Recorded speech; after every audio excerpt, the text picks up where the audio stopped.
no o de ye méfait jumɛn de bɛ information na méfait jumɛn de bɛ information na a fɔlɔ fɔlɔ arabu b'a fɔ ko information ye muruba da fila de don, c'est-à-dire un couteau à double tranchant,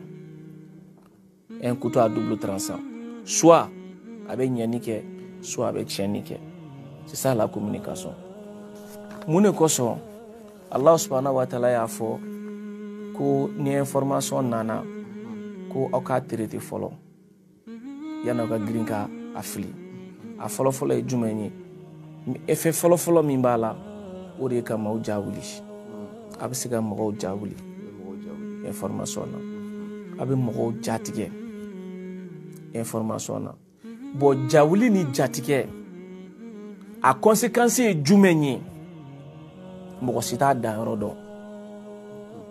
Ni par exemple sa Ala k'an kisi, ni anw y'an connecté sa n'a fɔra san ko non ko rebelle ye Bamakɔ bɛɛ datugu, ko Bamakɔ bɛɛ minɛna rebelle bolo, a bɛ kɛ cogo di san?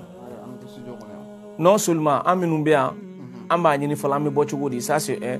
Deuxièmement, mɔgɔkɔrɔba minnu bɛ yen ni banaw b'u la, dɔw ka crise bɛ wuli u bɛ se ka faga, dɔw jatigɛbatɔw mobili ta ka t'u yɛrɛ faga. I b'a ye fɛn bɛɛ bɛ ɲagami ka don ɲɔgɔn na, solution foyi t'a la. O de ye méfait fɔlɔ ye. Bon ni jugu bɛ fɛ ka i mago sa sadama la, a b'o de kɛ, a b'i la affoler de à travers l'information. O de kosɔn n bɛna kuma dɔ f'i ɲɛna.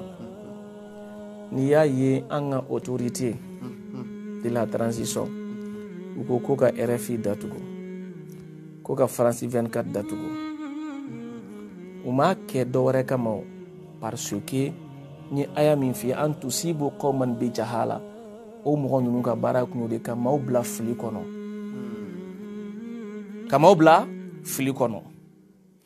voilà. Donc n'i y'a, parce que an ka mɔgɔ caman bɛ yen bi u dalen bɛ olu de ka kumaw la, olu ka kumaw de jɔlen don ka tɛmɛ an ka mɔgɔw ta kan dɔw fɛ. Donc u y'a datugu. Sisan information bɔ yɔrɔ jumɛn? Anw fɛ yan n'an ye min fɔ o de don. N'u ye fɛn fɔ kɛnɛma mɔgɔw b'a fɔ non u tɛ jamana kɔnɔ, u bɛ se ka tiɲɛ fɔ cogo di? Or fɔlɔ mɔgɔw tun bɛ ɲinɛ k'a fɔ ko ninnu u tun bɛ jamana kɔnɔ, u bɛ se ka balawu wuli k'u to jamana kɔnɔ i n'a fɔ u bɛ se ka wuli k'u to kɔfɛ cogo min na. Donc ka mɔgɔw bila fili la o ye kelen ye. Filanan Usata Amala, sɔrɔsiya domaine na, sɔrɔsiya yɛrɛ domaine na, kɛlɛ yɛrɛ domaine na, la communication est très capitale. I bɛ se ka troupe ka morale saper ni information ye, ka c'est-à-dire que ka kɛlɛ tiɲɛ i ka adversaire bolo ka sɔrɔ i ma marifa ci a la, ka sɔrɔ i ma mugu ci a la. N b'o misaliya dɔ d'i ma. Ala k'an n'a cɛ janya sisan ni vagabond n'u taara bin kan dɔ kan sisan, n'u taara yɛrɛ fɔlɔ u tun b'o de kɛ, n'u bɛnna kan min kan u bɛ kan filenkolon ci k'a da kolon ci, u bɛ a bɔ u bɛ ka marifa ci sɔrɔsiw la. Bon e min ye jamana kɔnɔden e y'a i ka kan cira, i y'a faamu, e y'a i ka sɔrɔsi jugu bɛ ka kisɛ ci a la, a bɛ mun de k'i la? Psychologiquement a b'i morale saper, i bɛ boli, ni dɔw bɛ se ka marifa bila ka boli, dɔw yɛrɛ bɛ se k'a fɔ bon ce n'est plus la peine ni ɲɔgɔn kanba in o minɛna, ou bien a fɔ an ka commandant sara, ou bien an ka général dɔ yɛrɛ de sara, ou bien bon voilà an ka officier joli sara nin kɛlɛ na, ce n'est plus la peine. Ka sɔrɔ u b'a dɔw fɔ ka sɔrɔ tiɲɛ yɛrɛ tɛ, a dɔw caman bɛ yen montage de don u b'a kɛ parce que moyen t'an bolo bi ka image caman décortiquer. I b'a sɔrɔ depuis ni u bɛ se ka taa Somali kɛlɛ ta, ou bien depuis o sanjan kɛlɛ u b'o ta dɔrɔn ka sin ka o bila ka na réseau sanfɛ, u b'a jira k'a fɔ an y'u ka maramafɛnw minɛ, an ye nin minɛ. C'est pour saper le moral. I y'a faamu?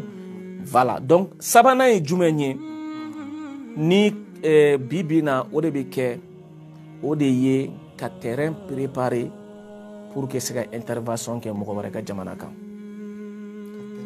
Ka terrain préparer, ka opinion internationale ani nationale, o de dugukɔnɔ dugudenw yɛrɛ ani mɔgɔ minnu bɛ kɔfɛ k'olu labɛn, u bɛna kɛlɛ min k'i ka jamana kan, ka kɛlɛ in kɛ kɛlɛ dagalen ye ka sɔrɔ tiɲɛ tɛ. N bɛ misaliya dɔ d'i ma. Kadafi bɛ libi kɛlɛ don min na u ye mun yanni libi ka kɛlɛ u ye mun de kɛ u ye min kɛ a bɛ 3 mois bɔ don o don kuma jugu de bɛ fɔ Kadafi ma a ye nin kɛ a ye nin kɛ a ye nin kɛ a ye nin kɛ a ka ɲuman foyi tɛ fɔ ka mɔgɔw préparer psychologiquement k'a ka jamana kɔnɔdenw préparer ka mɔgɔw yɛrɛ bila u ka Kadafi juguya a yɛrɛ ka jamana kɔnɔ ka sɔrɔ u bɔl'o la kuma min na u sɔrɔla ka na kɛlɛ wuli ka don a ka jamana kɔnɔ kɛlɛ wuli ka don a ka jamana kɔnɔ ka sɔrɔ ka don o don kuma kura bɛ fɔ a ye nin kɛ a bɛ nin kɛ a ye nin kɛ kɛlɛ laban yɛrɛ résolution laban u nana mun fɔ k'a bɛna taa Benghazi kaw k'a ko k'a b'u bɛɛ faga ko k'u si latunu donc il faut que u ka Benghazi kaw k'olu protéger o ma kɛ wa u ma intervenir o ye Libye an k'o bila e yɛrɛ ka jamana in kɔnɔ yan kuma min na mɔgɔ dɔw wulila i ka jamana fa nɔfɛ k'a fɔ k'u ka jamana tigɛ k'u ka d'olu ma u ye mun de kɛ u ye communauté internationale de préparer psychologiquement k'a fɔ ko jamana in kɔnɔ ko siyako kɛlɛ de bɛ yan ko finman ni jɛmanw de bɛ ɲɔgɔn na ko depuis jamana in sigira ko finmanw olu bɛ ka mara kɛ k'u ye jɛmanw exclu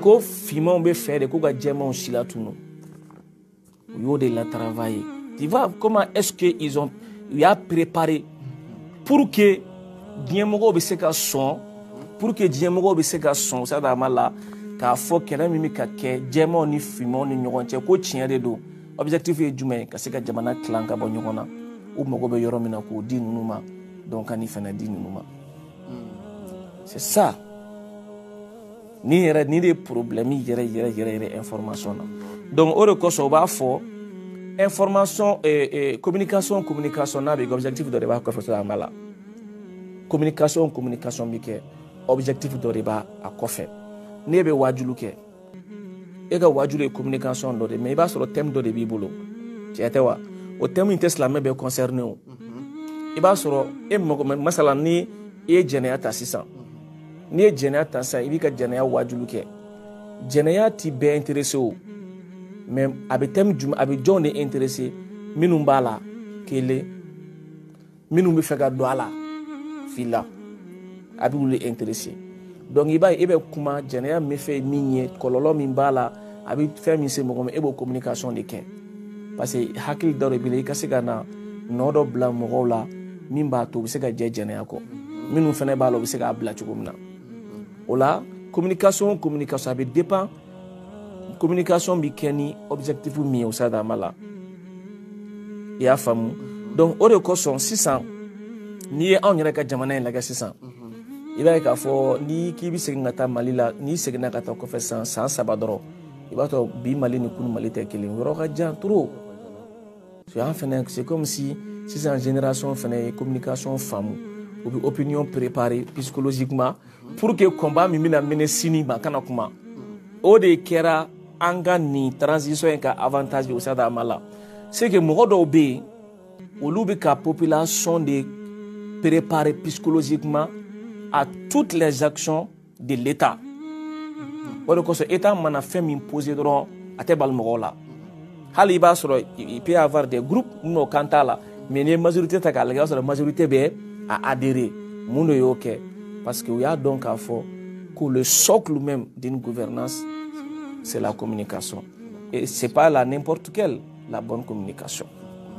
O la o sadama la n bɛna aya dɔ f'i ye i bɛ kabakoya aya in na o aya in ye suratu Swadu n'i taara suratu Swadu la aya 20 Allah subhanahu wa ta'ala ko ibada auzubillahi minash shaitanir rajim ko washadadna mulkahu wa atainahu al-hikma wa fasla al-khitab ay ne fo Daoud la ako nye Daouda ka fanga nya sinsin ka fanga kala ka fortifier nya ke jogo dume ma daw ma de wa atainahu al-hikma an klala ga ko don di Daouda ma wa fasla al-khitab ani bonne communication.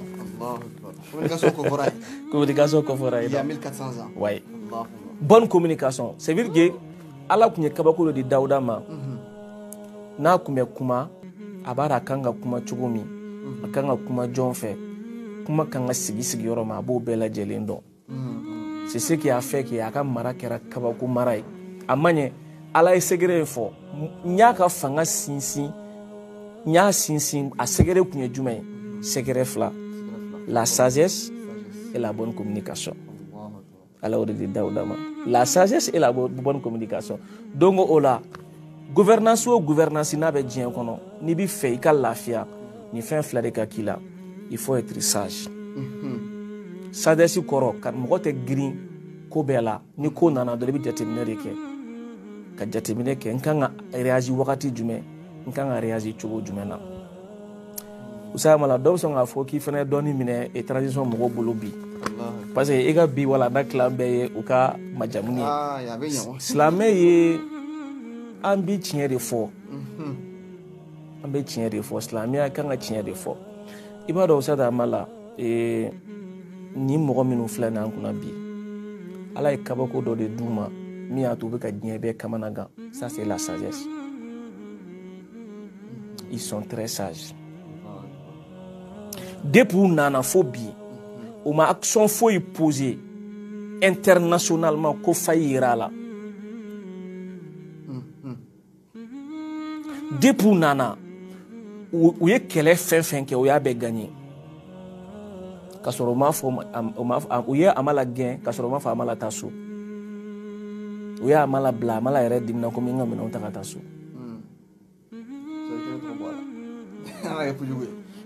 Donc uti sari ale kabako dɔ d'u ma o de ye sagesse ye o la n y'a f'i ye n k'a bɛ a bɛ ni ne sigi ka lajɛli kɛ souvent je me pose la question est-ce que ceux-ci là n'ont pas un conseiller religieux?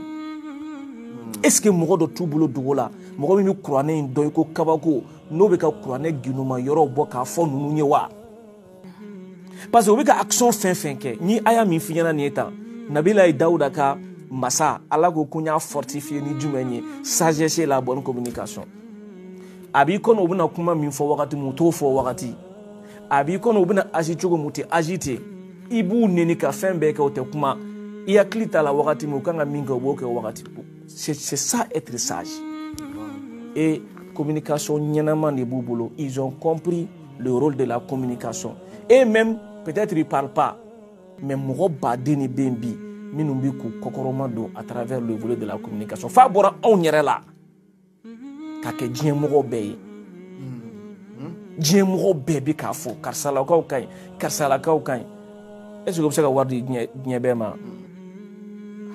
Ça veut dire qu'il a sigilen no fɛn dɔ de sanfɛ. O de kosɔn Ala subhanahu wa taala ko k'a fɔ marakɛla bɛɛ lajɛlen n'i bɛ fɛ i ka mara ka sinsin ale Ala ye Dawuda ka mara kɛ cogo min na a y'o de ɲɛf'i ɲɛna ale ye mara in kɔkɔrɔma don ka fanga k'a la a sababuya kɛra jumɛn ye sagesse ani bonne communication. Naam.